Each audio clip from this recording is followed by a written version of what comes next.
Welcome to another episode of I'm Not Yelling, I'm Dominican podcast, hosted by Nachi and Damaris. Hey guys, it's Damaris, highly favored child of the Most High, and today we're going to discuss something near and dear to our hearts, and that will likely affect many of us in some form. As our parents or loved ones get older, we begin to see the roles switch, and now we're in the role of a caregiver. On today's episode, we're going to dive in on the impacts of caregiving, what we can do to support caregivers, what resources are out there that you can tap into. In this conversation, we have the one and only Erna Alfred-Liousas, a dear friend and advisor to me and founder of CG360. Welcome, Erna. Welcome. Oh, thank you, ladies. I feel very welcomed and very blessed to be amongst the most favored. Ooh. Okay. There you go. You're welcome. Right. Oh my gosh. Well, yeah, before we dive in, take a minute to introduce yourself to our listeners and for them to be more familiar with you. Sure. So I've actually been a caregiver, an informal caregiver or family caregiver for over 20 years. But similar to Damaris and Nachi, I lived the corporate life. I did all the corporate things, checked all the corporate boxes, but through my caregiving experience, recognized there was a need to help others who would eventually find themselves in this place. And that took me on an entrepreneurial journey that is still going on, 3 years in right now, but it also led to my understanding and founding of CG360, which I will talk about later. Awesome. I appreciate that. I think diving into what you just kind of touched on lightly, what is the definition of what a caregiver is? I mean, I think everyone has their own preconceived notions of what that looks like. For some, it's just like, oh, that's a role in a hospital. That's someone who is a patient coordinator, something, someone that is hired to help my parents or grandparents. But I think that it's way much broader and also could be very unique to an individual's experience. Absolutely. I think one of the reasons, and I will say that I'm speaking for myself with this particular comment, right, but one of the reasons it was so difficult for me to consider myself a caregiver is because when I think of caregivers, I think of doctors, nurses, right, health assistants, healthcare assistants, people that are brought into the home to supplement the care of a loved one. However, that is exactly what unpaid family caregivers do. Moms, dads, kids like myself that we don't have our own children, but we take care of older parents that are sick. So essentially, it's a name or a phrase given to somebody who is caring for others, people aside from themselves, older, younger, in between, doesn't matter, just caring for someone else. Right, because I think Nachi, she has the task of doing the physical stuff with my mom because mommy lives with her. So I would say she's the primary caregiver, but I'm still a caregiver in the sense that, I manage my mother's finances. Yeah. So previously, I don't think I would have ever considered that really to be, I'm a caregiver. But no, when I was doing some research and reading upon it, I was like, I am a caregiver too.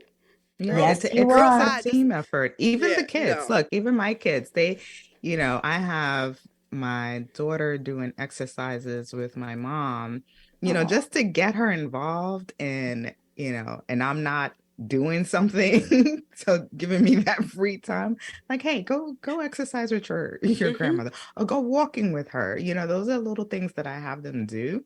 Yeah. That's easy for them to do, right, but it's necessary for mommy, right? Like she needs to be active. She needs to, be out there and do different things, and always not having it be me, right? Because even with that, she's like, when am I going to see so-and-so? Or when are and I'm looking at her like, you know I have a job, right? She's like, but you're also my chauffeur. Right. Okay? Yes, she's like, girl, bye. You got 12 jobs. That's what she's looking at you as. She's like, you are on my clock. Yeah, I mean, let's go. My mother had a license when she was in her early 20s. She got her driver's license, but never really used it because my father was her chauffeur. Only until that he got sick and his health declined that she was forced to drive. But yeah, so Nachi, know your place. That was drastic. Look, I already know my place. I know I am her play your chauffeur, position. her chef, all of that. Yes. 12 jobs. 12 jobs. That's what it is. But I think but you sharing about the kids and everything, it's nice to say, like, yeah, they are the caregivers too. Like, who are the caregivers here? And that's anyone participating to some extent, right? Right. Providing care. And it made me think when you said that, when Papi got ill, and how while we weren't in the same state with him, we were still part of, navigating and coordinating his care with our mother, because that was something that we knew that was stressful for her, and it was confusing. And so we had to step in a lot of the times to even navigate the health system from afar, which is it's already difficult enough to do that when you're there. Yes. Far more difficult when you're away. Absolutely. And so that, but again, it was, I didn't think of myself as a caregiver, but in essence, we were helping out in many different ways, supporting mommy and dad, supporting him in that new journey of theirs, and navigating that space. So yeah, it definitely goes beyond, physically being there, or just being that one person that's providing the health care, but providing all sorts of, care around the way they live, their quality of life, and all of that. Yes. Yeah. I think one last thing. When people hear care, they automatically go to health. They don't think about the emotional, the financial, all, like you said, Nachi, everything that surrounds the way they live. And that's why you have different types of caregivers. You've got your primary, you've got the person that focuses on financial, you've got people playing different positions based on what they can offer, and also based on where they are. Right. Yeah, I'm and I know not everyone has this luxury, but I'm so grateful I had a partner in this, that being my sister, because where I tapped in, like when they were in the process of, we want to get a new apartment. And at this point, my father had already a couple strokes, and I'm like, oh boy, I'm having to find a real estate agent from New York, find a real estate agent in Florida that can handle them. And I'm here interviewing them from afar, and if I didn't like their vibe, I'm like, okay, you're not going to be able to, take my parents around to see the proper place. And luckily I found this guy who was young and hungry, and he just understood the assignment, and he was like, your father's a character. but he enjoyed him nonetheless. That's his nice way of saying. He was like, that's he's interesting. The best, I was like, yeah, that's Poppy. But make sure you get them the right place. And I'm reading the lease contract, because at this point, my mom never did that stuff to that degree. It was my father. But at that point, my father, his vision wasn't good. And so it was just like, okay, so now I'm having to read that on their behalf. It thinking about that, and just the impacts, those years were exhausting. And RIP to my father. I love him, still do, but it was tough. I mean, the decline in health, and then having to do this from afar, and then sometimes I would just have to go down there for weeks on end, and that's just what it was. And we made it work. And then my sister, she managed the healthcare, because that is amazing itself, and it is just absolutely exhausting. It is beyond exhausting. Yeah, like you tap into this inner reserve of strength that you don't even know you have. Yes. Because you care so much for this person. But this is where it gets a lot harder. And I think COVID has shown people, oh, wait, there are people that do this, like there are families that do this. Because before, caregiving was something we didn't talk about. It was like, that's your family. You take care of yourself. That's your personal circumstance. Right. COVID blew everything up because now all of a sudden people are caring for their kids. They're caring for everybody at home. People are having Zoom calls with older parents driving by, like literally in the background, like dropping by, photobombing or doing whatever parents do because they're parents. Right. And then they're the kids in the background as well. And all of a sudden it became very clear that this is a different world that we are living in. And while it is a different world, it was going on forever. Back in 2020, AARP released a report and it basically said 1 in 5 Americans, or 53 million Americans, were caring for an older adult or an adult child with disabilities. So this has been going on for a minute. COVID just complicated things and probably accelerated the number of people that find themselves in this situation. But that's why it's so important to talk about this, and so important for people to recognize that, yeah, it might be happening in your family, but it really does affect everybody. Yeah, I mean, I just spoke quickly about that impact for me personally, but Erna, what have you seen that are the different types of impacts to families, to individuals when being a caregiver? I know there's positive and there's some negative, obviously many negatives, but I do know I came across some positives, but I'm curious to hear about you and what you've seen. Yeah. I can start just with my own experience. I can read a contract like nobody's business. I already had this down, but let me tell you, like now it's like, look out. I can read those details, pick out the fuzzy things that I'm like, no. Just because so much advocating and reading and learning and educating myself about healthcare, about insurance, about this lease, the other lease, the assisted living agreement, the nursing home agreement, like just, I can do it. It's not my favorite, but I got that. But it can be done. Mastered it, yes. I've mastered it. And that's a good skill to have. Like, right? It is a really good skill to have. It also is helpful when it comes to advocating for your loved one. We know that the healthcare industry overall, people are burnt out, and people aren't intentionally sloppy or bad. Things happen. Just as these caregivers, these formal caregivers are offering care to our loved ones, they also have to go home and offer care to their own loved ones. And this system is not meant for that kind of stress on an individual. So there's a lot of things that we as caregivers actually, we need to know and understand so that we can not only help our loved one, but also like help the healthcare system, help the people that are trying to do the work, that are overworked, that don't have enough people, because that industry is still on the decline in terms of people showing up to the hospitals and the doctor's office and doing the work. That is still going like steeply declining. So another reason why caregiving is so important is because of that. Like there aren't going to be enough people in the healthcare industry to care for seriously ill loved ones when it gets to that point. So we as people have to figure this out, because regardless of whatever one's stance is politically, the truth of the matter is this is already broken. So it's either going to continue being broken, or we can start to put in some safeguards to help one another out. And I think that's the other effect of just caregiving as a whole. As an individual, if you are not reaching out for help, I was not, then you break down, you get sick, because you're not only caring for your loved one, you're also holding down a job, depending on the stress with your job.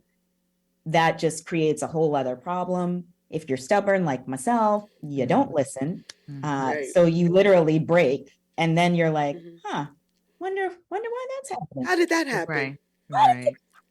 But I want to get back to advocacy, because I think that's very important. And I feel that especially our parents' generation, they relied a lot on whatever the doctor says, right? They don't question it. They, they just go by the letter of the law. Like, oh, Dr. So-and-so told me I need to, take X, Y, and Z. And I feel like we have to start, and I know that, with our parents is a little different, but with us, our generation, we definitely have to advocate and ask those questions and, read up on that. They like to say, oh, you like to Google everything, but in all honesty, You should. it's right. Because Yeah. I need to know what you're telling me. I need to understand, because that's another issue, is that even when they speak to patients or their caregivers, they're not really explaining what the situation is, what the problem is, what's needed. Yeah. It's like I think about our cousin whose mother was in the hospital recently. I felt like they were doing all these kind of tests and he didn't even know why they were doing or what they were looking for, right? Mm-hmm. And in my head, I'm questioning, like, Mm.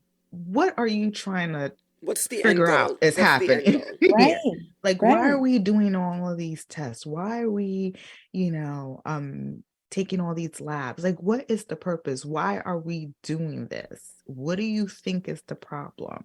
And I remember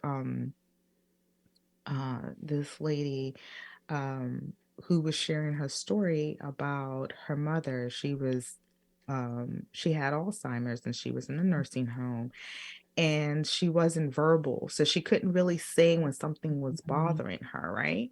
And so she, as her daughter, she knew there were signs that the nurses didn't catch on, that told her, okay, I think she's about to get an infection, right? Because this is what she showed me the last time it happened, and I'm seeing it again. Yep. And had she not said anything, her mother would have been suffering in silence. And I always say, like, and this is why I always say, I always feel bad when I see patients in the hospital or nursing home and they don't have anyone there or don't have any family that can really advocate for them. Oh my goodness, because so many things could go miss, like, yes, just fall through the cracks. And to your point, it's not even that they're maliciously doing this, it's that they're overworked, they're understaffed, they're trying to meet these certain guidelines and criteria and checking off these boxes just so that they can get paid to keep the doors open. Yep. And they have to deal with all these regulations. So it's so important. I can't even emphasize how important it is for people to, not only advocate for yourself, but for your loved their ones, families, and and even friends, because sometimes you may not have a loved one. There might be a friend, like that's something that I hear a lot, is that their children don't live in the same state, and so they rely on a neighbor or a friend to kind of talk on their behalf to medical providers, because they're just not in that capacity to do so. So it's just that's just something that I'm extremely passionate about, and I feel it's important. No, I think it's that's a wonderful perspective, and I think if anything, it should encourage people, in particular caregivers, and obviously for yourself, to ask the questions, not be afraid, not be afraid, because I feel like a lot of that hesitancy comes from, well, you don't have this medical degree. I don't need a medical degree to tell you how I feel. Right. You're not in my body, or you don't know my parents well enough. I've seen them for years, so I know when something's ailing them. Like, that exhausts me. That riles me up. And when people are just like blindly like, whoa, but the doctor said, is the doctor you? Right. You gotta wonder. I know it's the particular generation, because but even some of our peoples, they're all about, like, well, they're the expert. But to your point, Damaris, who's the expert on you? Also, what other time in your life have you actually listened to somebody else? So I'm like, why are you picking this one time when you should be asking questions to be all docile? No, I do not accept this. And we will not go like this.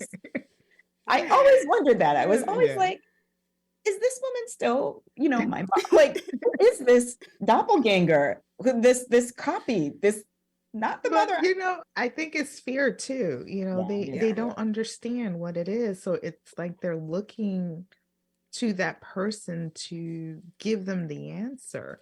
And we've been conditioned to believe that providers have the answer, and to be honest, they don't. They're trying to figure it out as they go. Yeah. They're trying to figure out. Yes, they learn, they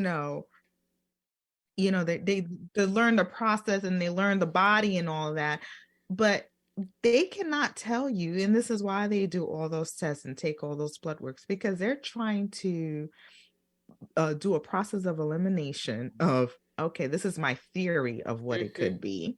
Right. So let me see, let's do this. This is my theory. Okay, it's not that one. Let me go to the next one. Right. Trust me, because I've worked with them.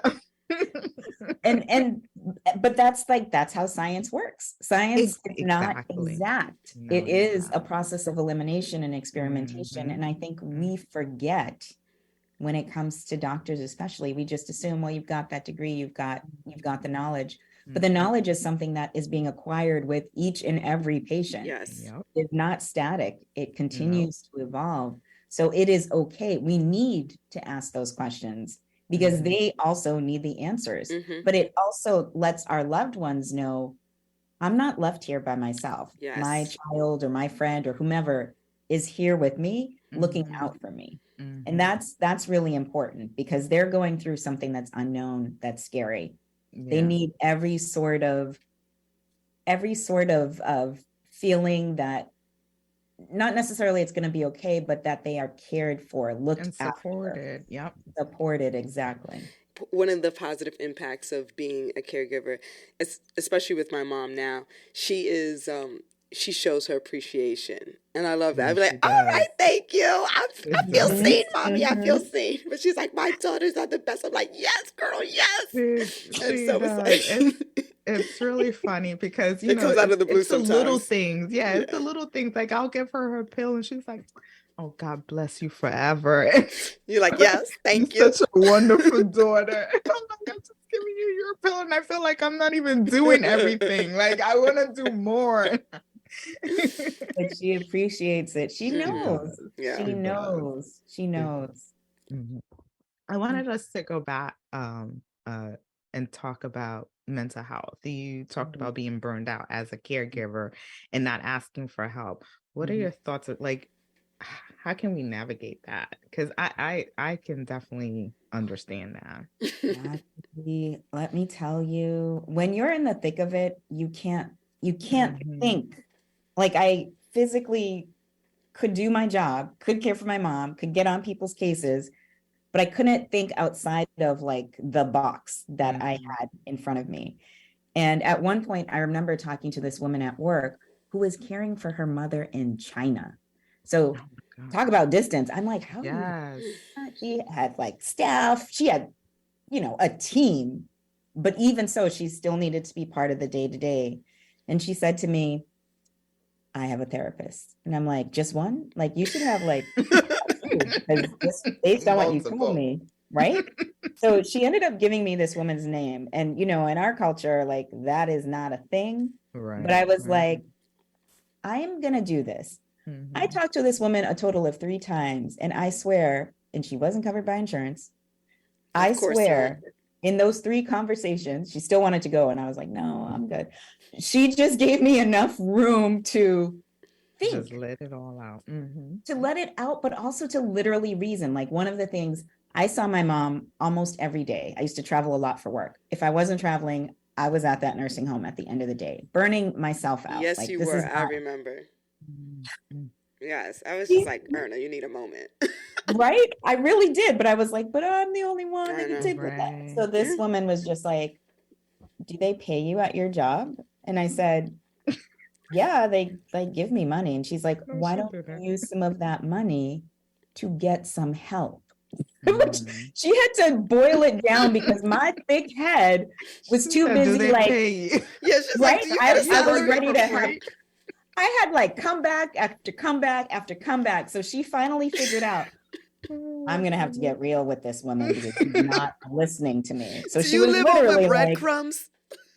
Right? She was like, use the thing that they put in your bank account to find some people to look after your mom. I know she's in a nursing home, but look after your mom when you're not there. And even when you are there, so that you can get a little bit of time to just like regenerate, because you're not yourself. You are tired. You are always sick. You are this, you are that.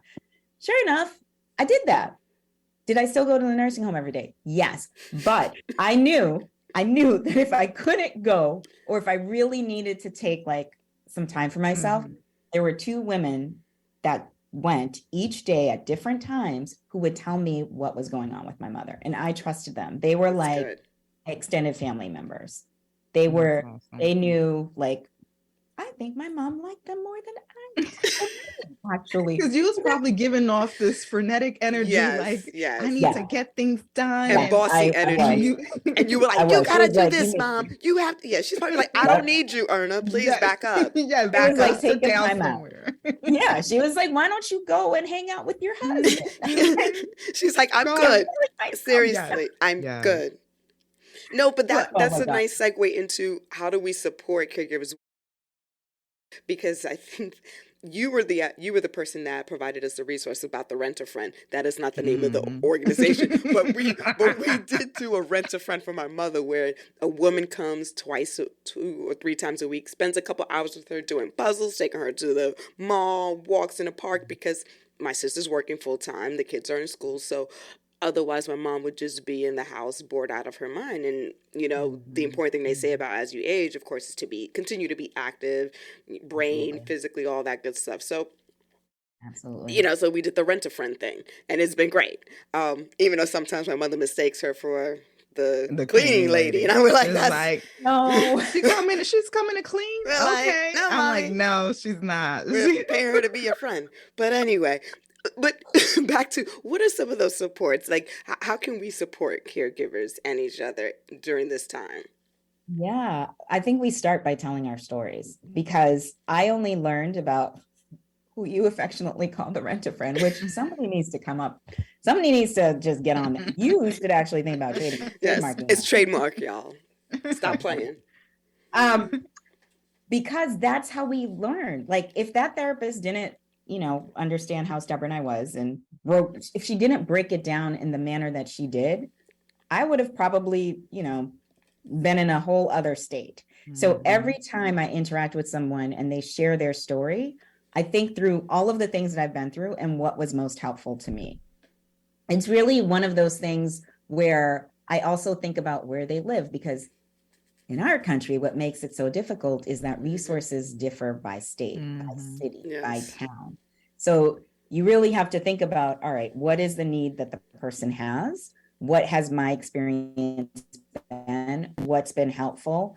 Look for something like this. It might look a little different or be called something else where you live, but look for this. So having that conversation is one thing. Another thing that I learned about way after my caregiving days was support groups. So there's one of the larger hospitals here in Massachusetts.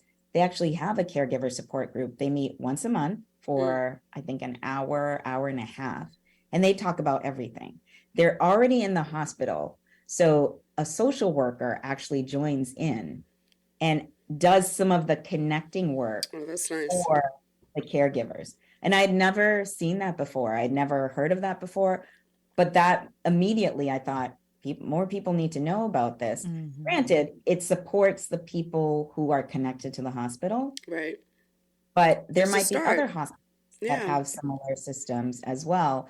And then the last thing I would say is, or one of the last things is, tap into the senior centers within your community. So every town, city should have some sort of senior-esque place.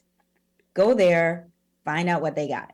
Sometimes they have people that come in and visit and give little lectures. Sometimes they have resources where they can say to you, we don't do this thing, but our state has access to these funds, and these funds are used to support caregivers in this way. So they can start filling in some of the gaps for you as well. It's one of the reasons why I was able to think about, how can I use technology to speed up these connections? Because I was doing all of the legwork, and I was just like, wow, this is a lot. On top of everything else, this is a lot. There has to be a way for us to take what we know, share it online, and then keep talking about it so that we can figure out like, what are the things that work best? Why do they work best? And for whom, what situation? So if we can accelerate the flow of information between us, that makes it easier for the caregiver, be it them going somewhere physically, be it them calling a number, be it them logging onto a community like my own, whatever the case, there's something for everybody. It's just a matter of pointing them in the right direction. Yeah, I think you make a great point about going to the local recreation centers, senior centers, because when my parents were living in South Florida and my father was at this point, he was in the assisted living facility. And like you, she was trying to go like every day. And I'm like, pause, mommy. I know this is your husband of almost 50 years, but you are running yourself ragged. Yeah. And so one of the things I had to do some research on was I was just like, what are the activities she can do to help keep her mind off of it, de-stress? And there was a Tai Chi, free Tai Chi classes at the center near her, and within walking distance, but she drove. And it was great. I was like, mommy, I need you to go to this. I didn't tell her what it was because I didn't want her to say no. I was like, just go to this place at 12:15. Go to this room. And I'm wild. I don't care. I just feel like, oh my goodness. And she went, but she did her Tai Chi. And when I went to go visit her, I did Tai Chi with her a few times. So it was great. But it was like 5 old biddies, just doing their Tai Chi. Doing their thing. It was, yeah. And I wanted to get her into there was another center that they would play dominoes, like the seniors would play dominoes. But, at that point, it was just, that's where my father got really bad. So now she's in Virginia, but they don't play dominoes out there. No, but we got a Rent-A-Friend thanks to you, Erna. Yes. Which is wonderful to have. But like you, Erna, I decided to go to therapy, and through therapy, and it was just, an opportunity for me because I'm what they call the sandwich generation, where you have yes. You're raising children and also the caregiver of a parent. And so I did seek out therapy. And she was the one actually who shared information about this organization here in Virginia. And they actually have resources for caregivers. And I told Damaris, I was like, oh, they provide a stipend to help pay for certain services. And I was like, I think I'm going to apply for this so that we can help pay for, because I'm also, I even spoke to her doctor about adult day programs because I wasn't familiar with them. And I also know how she is too, right? She's very particular. She's very particular. And this is what I was telling my therapist, because she was like, oh, why don't you have her do? I said, no, you don't understand my mother. She don't really vibe with people like that. She's a wonderful, nice woman. She'll get along with you. But she would have this look like, why you got me here with all these old people. Yes. that's how she's thinking. She's like she's not old, their age. I'm not old. And it's like, okay, you are, but all right. All right. And she was like, no, there are a lot of day programs where, they do field trips, like go to the botanical garden. And I was like, oh, well, she'll like that. It's doing stuff. So I've been looking into that, but it was something that I would have never have known was out there. Yeah. I was amazed. I was like, you giving out a stipend for this? Come on now. And this is the crazy thing. Like, different states do this, not all of them, right? Different ones. So to even find out is like drama, which is why it was great that she was able to tell you. She knew, so she shared that information. That's what makes this so hard, is the resources are not equitable. Right. They vary based on which state you chose to live in. New York, like anything along the Eastern Seashore, there's stuff. The middle of the country, it's tough. Parts of the West, right? Maybe. Right. That's what makes it so hard. And that is why it's so important for us to talk with each other about these things so that we at least know what to ask for, what to look for. So, on that, your platform does some of this kind of community building, sharing of information. Can you talk a little bit more in more detail about how CG360 works? Yeah. So my, CG360 had 2 lives. It's on its second life right now. The first life was all about taking the resources that we just talked about and making them available on a website. People would have to search for them. Then the pandemic happened. People are even more tired. So I decided, what do people really need? Let me just ask. So the more I spoke to caregivers, the more they would say things like, I just want to talk about something, about one of the issues that I'm facing, or about something that someone found that worked or didn't work. I just want to talk. So I thought, okay, I can either learn more coding, which I should not, or I can find a technology that I can customize and display resources, but also prompt conversation.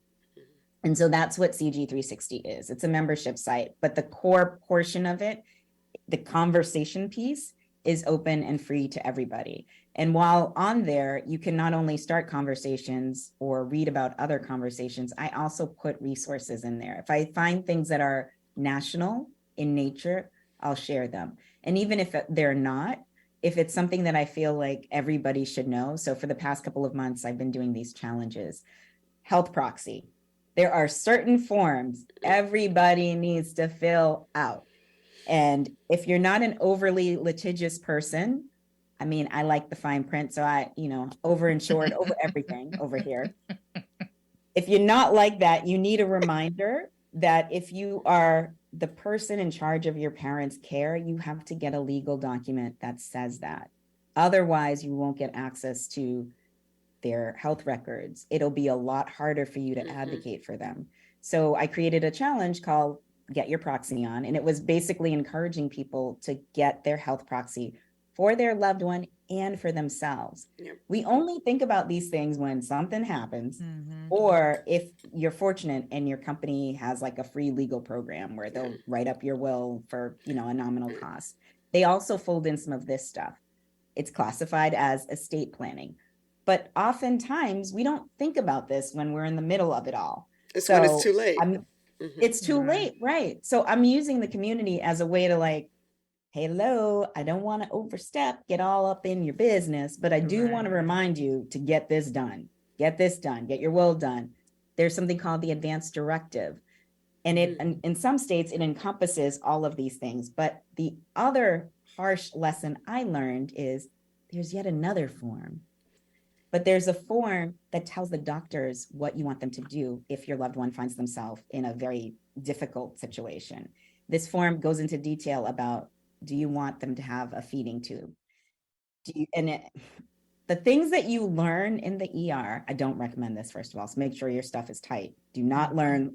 Let me be the cautionary tale. I learned about this form in the ER. My mother was brought in, didn't know what was wrong. The ER doc on call was just like, where's her post form? And I'm like, I don't understand the words coming out of your mouth. What is it that you speak English? I hate when they do that. Right. So she told me what it stood for. And I'm like, I don't know this. Somehow she miraculously made one appear. She was like, here, read this. And I'm like, of course it was all gobbledygook in doctor speak. And I was just like, I don't understand. I need for you to help me. This is the ER. Stuff's going on. People are crying. There's all sorts of yelling. She took 2 minutes, scared the heck out of me by telling me what each of the things were. And they were basically like, oh, if you want a feeding tube, we're going to have to crack your loved one's chest open to put it in if they're in this case. And I'm like, what? My mother was over 80 at the time. All of these, basically it's, what do you want us to do in terms of heroic measures and what don't you want us to do? And if you do not fill that out, then they will do all of the things.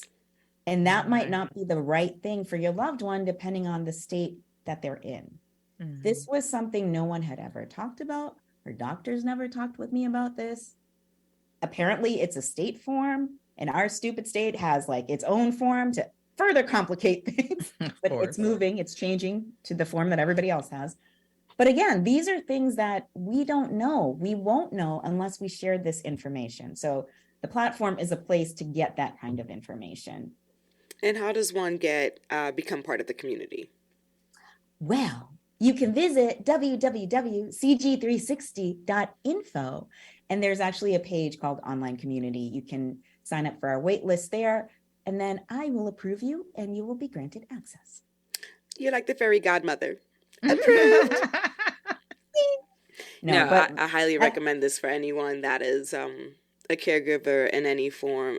I think it's, again, I'm lucky I have a sister that we can, share the duties, but not everyone's in that position. So knowing that there's a broader community, and then I also have you personally, like I have groups of friends and people that I'm close to that know my situation and have been integral in supporting in any way they can. And so, yeah, I mean, I think it's a lot of information, but knowing that there's resources out there and looking, like you said, at recreation centers, senior centers locally. And like my sister said, talking to your doctor. Sometimes they have, they're privy to information into groups and organizations that can help. Yep. So I think that's great. But it's knowing those questions, like you said, Erna. It's knowing what's out there and what to ask. Because I wouldn't have asked if my therapist didn't tell me about, the adult day programs and that or other organization. Same. One thing we haven't talked about yet, and I don't want us to gloss over it, is the fact that some employers have invested in trying to make things a little better. They've created employee resource groups that focus on different topics. Caregiving happens to be one, especially during COVID. That is another place. If you're fortunate enough to be working for a company that has caregivers in their line of sight, that's another place that should have some resources. That's awesome. Sometimes as part of your benefits package, they include things like some elder law, some kind of technology sometimes. Take a look at that, because that is probably another thing that is already covered that you don't have to worry about. And if they don't have one, you can be the person that starts one, or at least thinks about starting one. Right. No, That's a great idea. Thinking like, oh, let me look into that at work, and if we don't, let me put a bug in someone's ear. Right. Yeah, because that's the thing. And talk to your HR organization. I think that's a great point, Erna. Thank you for bringing that up. Absolutely. Any last thoughts, suggestions?